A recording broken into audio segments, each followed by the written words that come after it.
O Verbo virou gente. Abram comigo, irmãos, lá em Apocalipse, livro do Apocalipse, capítulo de número 11, versículos 1.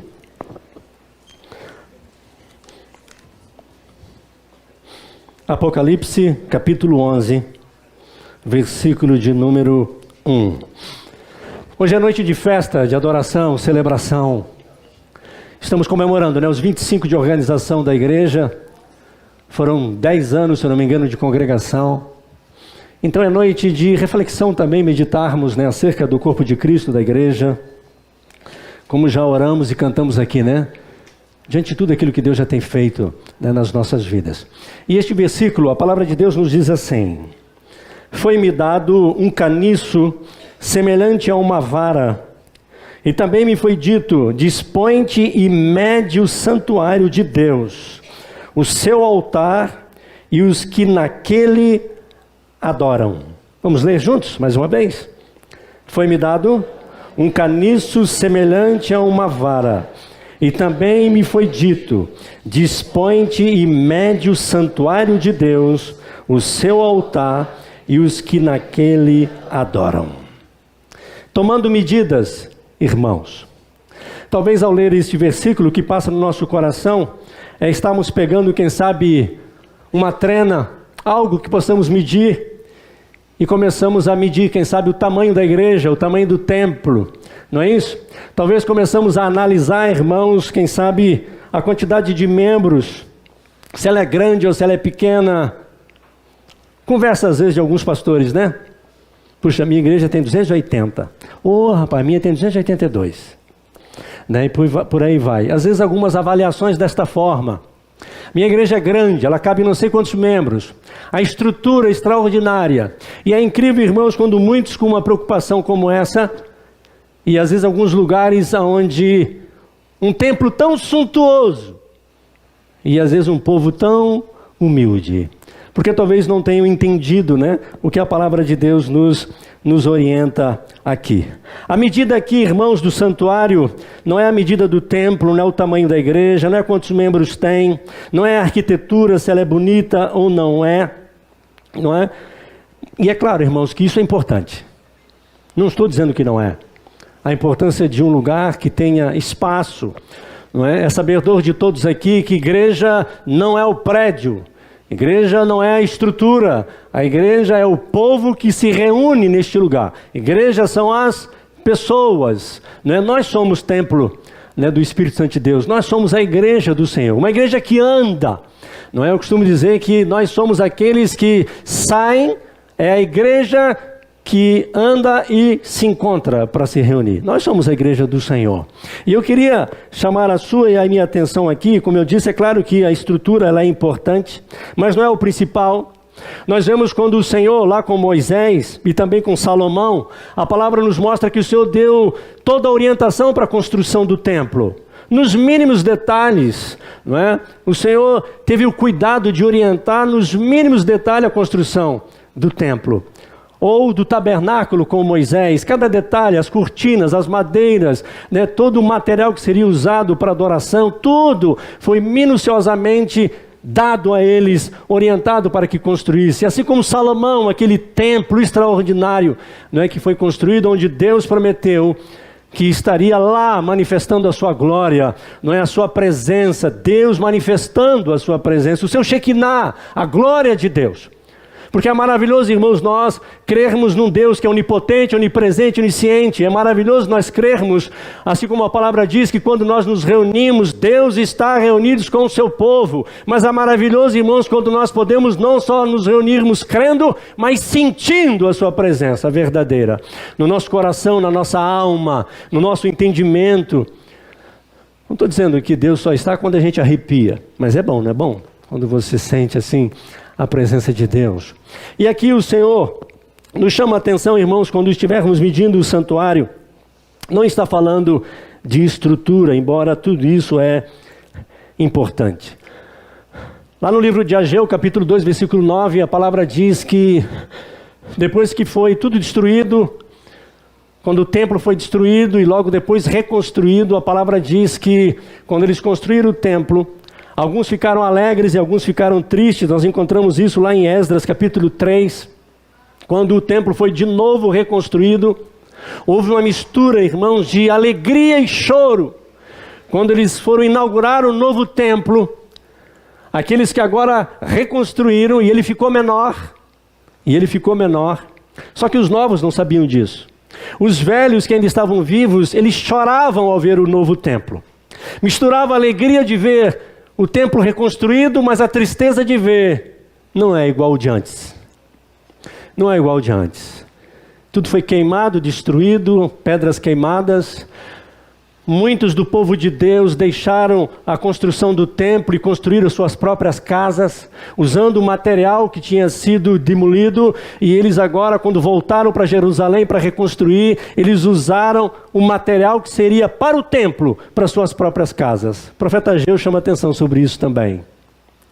E é por isso que em Ageu capítulo 2:9, o Senhor então diz, usando o profeta, olha, a glória da segunda casa, ela será maior do que a primeira. O Senhor estaria derramando da sua graça, do seu amor, do seu poder, mesmo com um templo menor. É claro que essa profecia se referia ao templo que somos nós hoje. A presença de Jesus, esse é o novo templo que a palavra se refere. Mas, irmãos, é importante que estejamos aqui, ao medirmos, como o texto mesmo nos orienta, toma uma vara de medir e mede o santuário.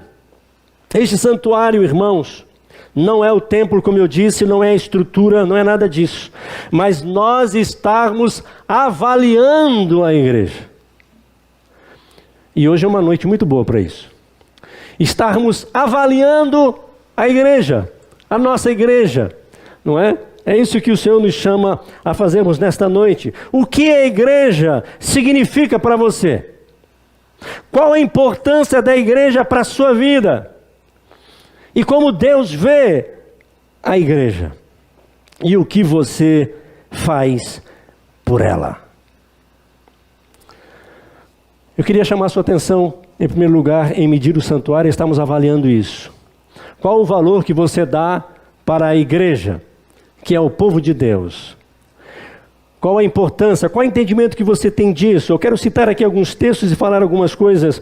O livro dos Salmos, por exemplo, o Salmo 122, quando ele começa dizendo assim, a alegria de ir ao templo. Alegrei-me quando me disseram, vamos à casa do Senhor. Lá os tronos de justiça, os tronos de Davi. Lá é como uma cidade cercada, um lugar compacto e seguro.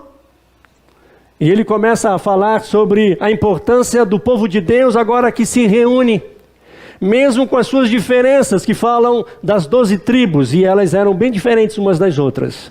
Mas mesmo com as diferenças, eles se reuniam. Poderiam estar lá, e lá é o lugar onde Deus manifesta a sua glória. É onde Deus fala, é onde Deus exorta, orienta e ensina. É no meio do seu povo, é na igreja, é no lugar de adoração. E aí ele termina assim, por amor aos meus irmãos e amigos, farei o bem, cuidarei.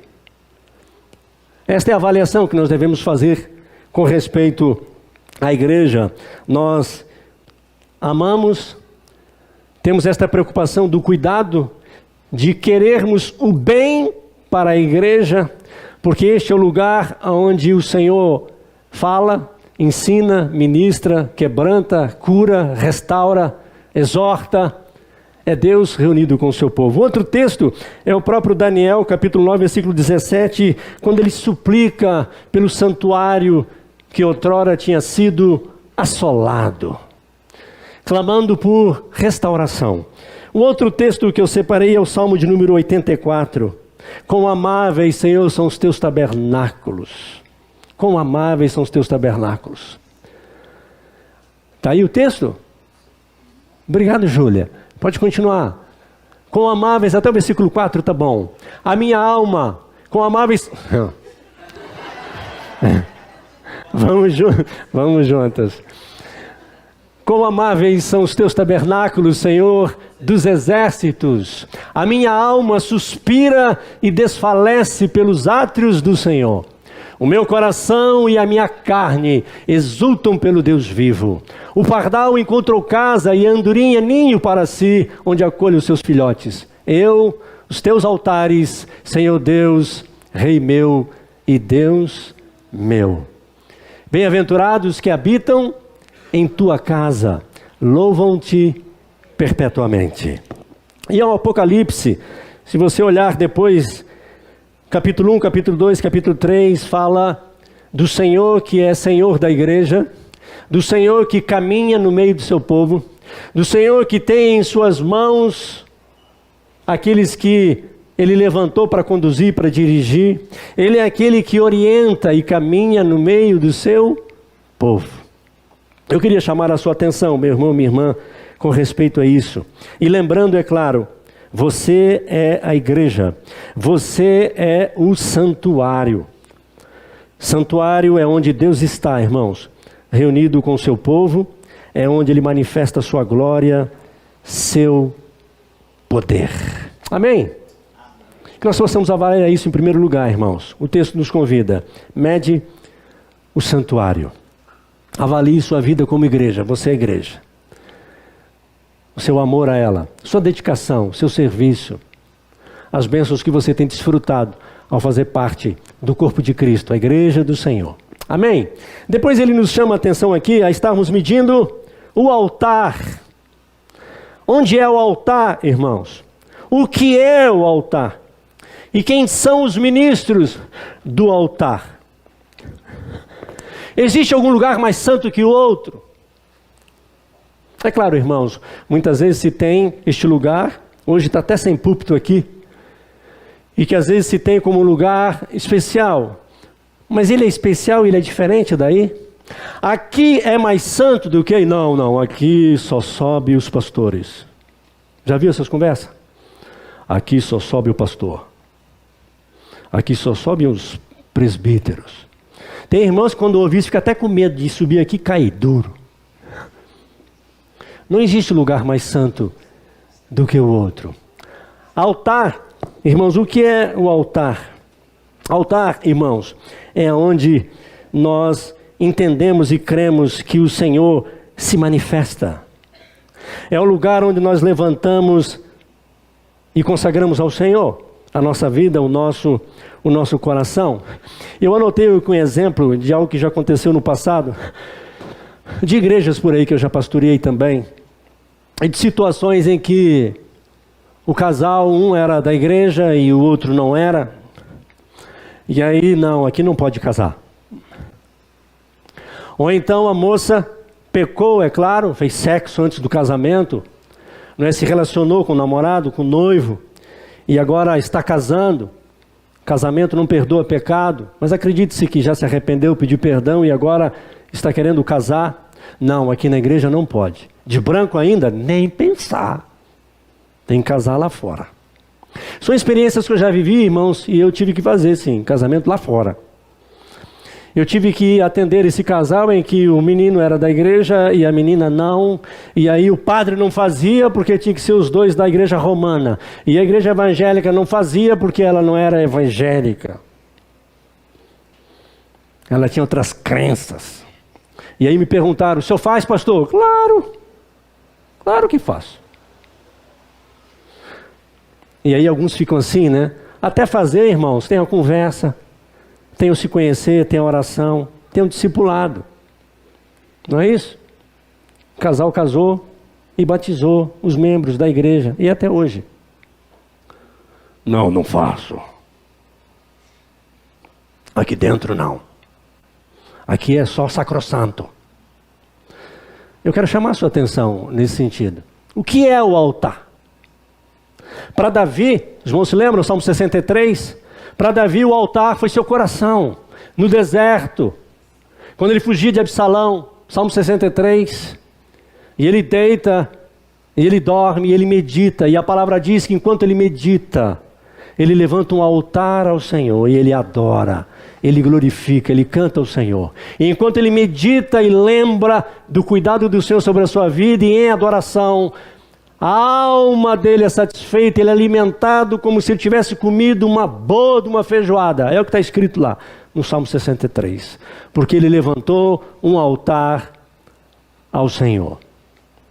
Jacó, ele também faz isto, ele levanta um altar ao Senhor, quando ele fugia de Esaú, lá no capítulo 28 de Gênesis, quando ele fugia do seu irmão, e ele no deserto coloca uma pedra e faz um travesseiro e ele sonha, e aí o Senhor fala com ele: eu não vou te deixar, até cumprir na sua vida tudo o que eu tenho prometido. E a palavra de Deus diz que ele acorda e ele leva um susto, aquele lugar passa a se chamar Betel depois, é um lugar que se constrói o templo depois, e ele levanta um altar ao Senhor, e ele fala assim: Deus estava aqui, e eu não sabia. É possível que muitos às vezes entram aqui, né, e ainda não perceberam que Deus está aqui, ainda não enxergaram, ainda não viram, não se aperceberam.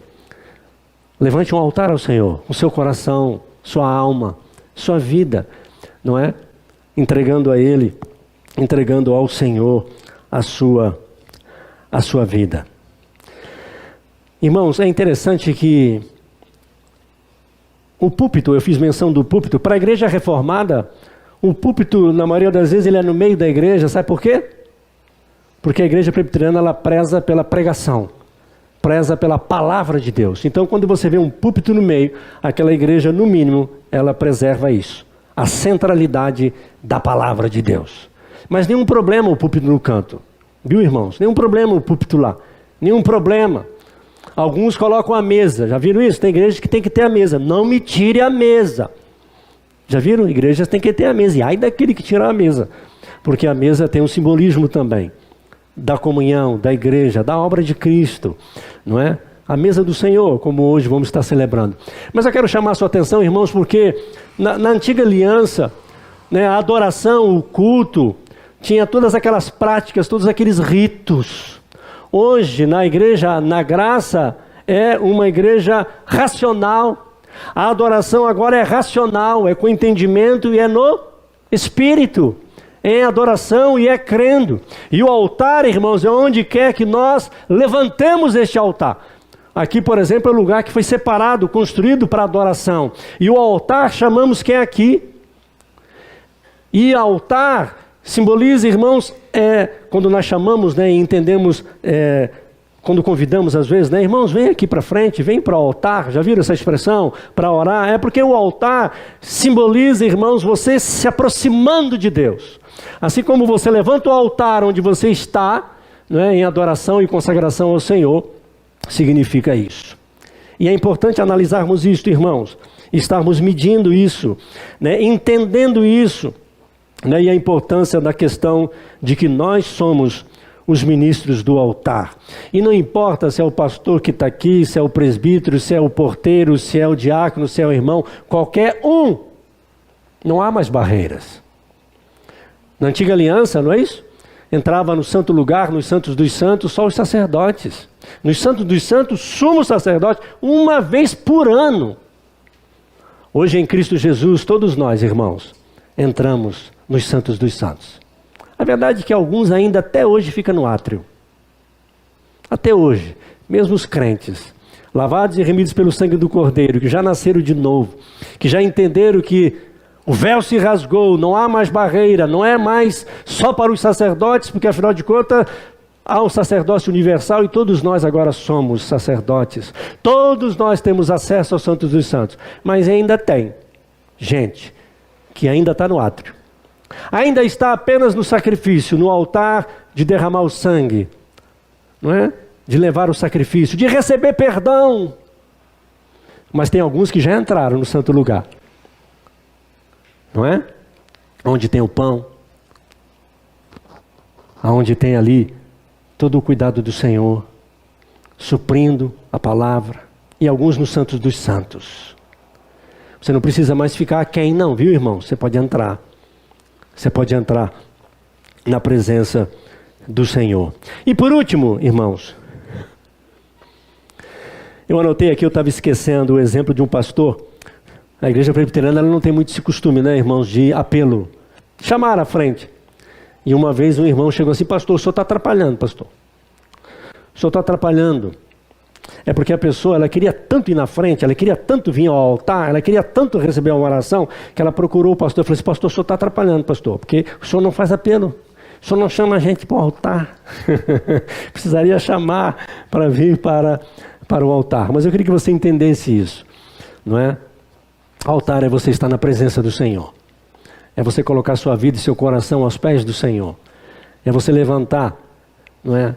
Um momento de adoração, de gratidão, de louvor, de exaltação ao Senhor. E por último, irmãos, mede os adoradores. Quem são os adoradores?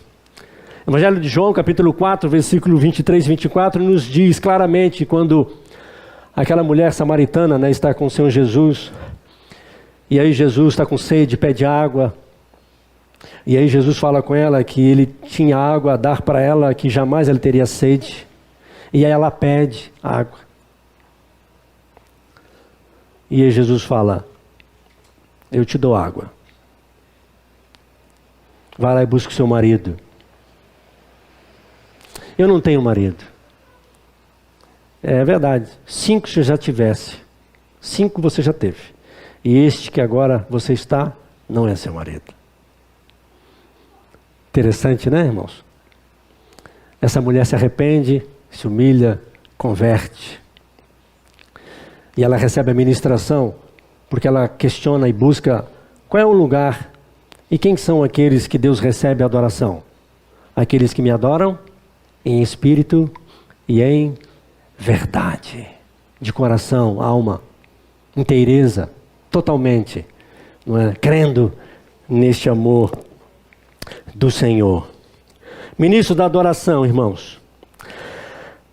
As pessoas esperam muito de nós, irmãos. Uma coisa importante para nós que somos estes adoradores. E como eu disse, não há acepção para aqueles que estão em Cristo. Não faz diferença. Todos nós podemos ser estes adoradores. Mas o que é importante, irmãos? E aqui eu quero chamar a atenção principalmente àqueles que se colocam numa posição de fato de adorador e às vezes estão em evidência. A gente, Ministério de Louvor, da música, da adoração. A gente aí também, que é conhecido como adorador. Nós precisamos, irmãos, lembrar que assim como nós adoramos aqui, nós precisamos adorar lá. Do jeito que você é aqui, você precisa ser aí e ser lá. Já ouviu aquelas reclamações? Não entendo esse pessoal do louvor. Não é todo mundo não, aqui não acontece não. Nem lá no Roma. Mas em alguns lugares acontece. Sabe aquele pessoal do louvor que aqui ele vibra, aqui ele é alegre, aqui ele sauda, não é? Aqui ele cumprimenta. E aí termina o louvor, ele passa por você, ele nem te vê. Nem te conhece, nem te cumprimenta. Esquisito, não é não, irmão? Esquisito, né? Já pensou o pastor aqui que parece, não é, que é simpático, né? Parece que quer agradar. E aí sai daqui, chega ali na porta, não cumprimenta ninguém, não fala com ninguém. Não fica esquisito, irmãos? Não fica esquisito os que ministram louvor serem assim também? Ou a gente que é crente, que diz que é adorador, que serve ao Senhor, que está no altar em adoração, a gente precisa vigiar nessas coisas, irmãos.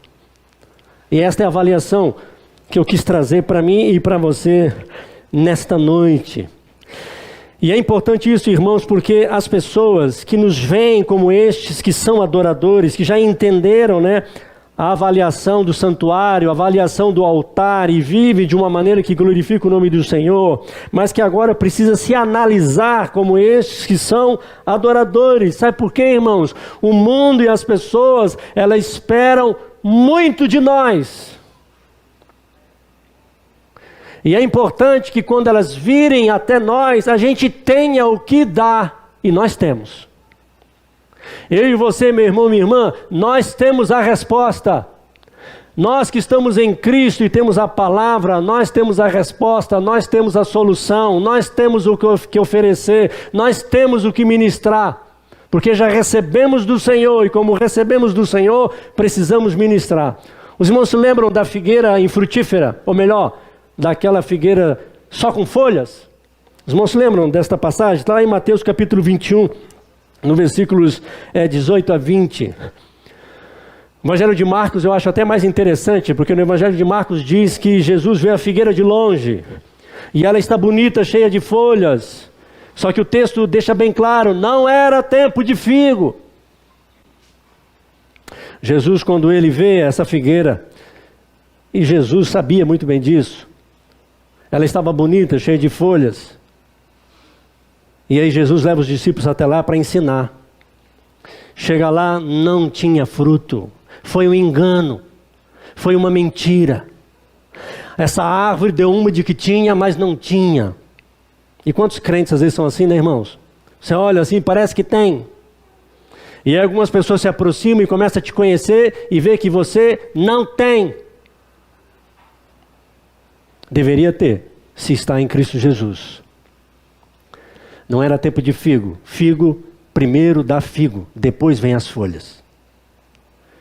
Se está com folha, significa que deveria estar cheia de figo. E não tinha figo nenhum. E Jesus aproveita para nos ensinar, irmãos. As pessoas aí fora, irmãos, elas esperam muito de nós, da igreja. E a igreja tem para dar, para ministrar, para restaurar, para abençoar. Nós precisaríamos estar atentos em relação a isso. O Senhor chega a chamar a atenção até em relação às ofertas, que foi falado aqui nesta noite. Se você levar a oferta, e você lembrar ou perceber ou descobrir que na sua avaliação você não está bem com alguém, não é oferta, é dinheiro no gasofilácio. E o tesoureiro agradece. E ainda não é culto, é só dinheiro colocado ali. Vai, reconcilia-te com teu irmão, depois volta e presta culto. E entrega a tua oferta. Na realidade o dinheiro já foi até gasto de repente, né? Que ele entregou, foi consertar, até consertar, o tesoureiro já usou. Mas aí quando ele voltar, Deus aceita o culto e a oferta. Porque ele está vivendo aquilo que ele crê e prega. Eu queria trazer essa palavra para nós nesta noite, irmãos, noite de festa, de celebração, de adoração e gratidão ao Senhor. Uma avaliação nossa, irmãos, como igreja, como povo de Deus, naquilo que cremos, que experimentamos, desejo de adorar e servir, como aqueles que estão diante do altar, que têm essa autoridade. Livro de Hebreus, a palavra diz que é ousadia, intrepidez, coragem de entrar nos santos dos santos pelo novo e vivo caminho que Ele nos consagrou. Sangue de Jesus. E depois, irmãos, entendermos que nós somos aqueles que foram chamados, para adorar e para servir ao Senhor. Em todas as áreas da nossa vida. E eu queria orar por mim e por você, fazendo toda esta avaliação. Santuário, altar e adorador. Como está a sua vida? Como está o seu coração diante do Senhor? Como está a sua vida particular, pessoal? Como está a sua vida? Como está a sua família? O seu relacionamento com ela? Como está? Como estão os seus relacionamentos? No seu trabalho? Na sua dedicação? Na adoração? Tanto na igreja quanto fora dela? Desde o porteiro até aqueles que estão no altar. Vamos orar, irmãos? Vamos orar? Coloque sua vida diante do Senhor. Coloque sua vida. Gratidão. Obrigado, Senhor, porque eu não sou perfeito. Estou melhorando e quero melhorar mais. E a minha avaliação até que está sendo boa. Agradeço ao Senhor por isso. Porque você tem entendido o que é uma vida como o corpo de Cristo, como igreja, como adorador, como aquele que tem acesso ou que pode levantar um altar perante o Senhor. Agradeço ao Senhor. E se você que está aqui nesta noite, quem sabe ainda não entendeu, ou ainda você tem dificuldade de compreender estas coisas, ou você ainda tem aquele entendimento, como eu já tive um dia, um Deus tão longe, em que eu tentava muitas vezes me aproximar e chegar até Ele e parece que não ia conseguir nunca, até o dia que Ele se revelou a mim. Quem sabe coloque isso diante do Senhor. Senhor, revela-te a mim. Quebranta o meu coração. Faça com que eu compreenda e entenda essas grandezas do Senhor, essas maravilhas que eu posso desfrutar de um Deus que é vivo, fiel e verdadeiro, Deus presente. Pai querido, Deus amado, obrigado, Senhor. Te agradecemos mais uma vez por esta noite. Te agradecemos, ó Deus, pela Tua palavra que podemos ler e meditar nela. Obrigado, ó Deus, por aquilo que o Senhor ministrou no nosso coração, no profundo da nossa alma. Ó Santo de Israel, obrigado porque podemos nos avaliar. Ó Deus, queremos ser achados por Ti mesmo, como diz a Tua palavra, encontrados fiéis. E sabemos, ó Deus, que não é por nossa própria força, mas é pelo Teu poder, pela Tua graça, pela Tua misericórdia. Por isso, então, ó Deus, nós Te pedimos, vem sobre nós, vem Espírito Santo, derrama da Tua unção sobre as nossas vidas, abrindo os nossos olhos, a nossa mente, o nosso coração, para que possamos compreender a Tua palavra, para que possamos viver a Tua palavra, para que possamos experimentar, Senhor, o Teu poder, a Tua glória, o Teu amor e o Teu cuidado para conosco. Ó Deus, obrigado, Senhor. Recebe a nossa adoração, o nosso louvor e a nossa gratidão. E nós oramos assim, em nome de Jesus. Aleluia. O Verbo virou gente e habitou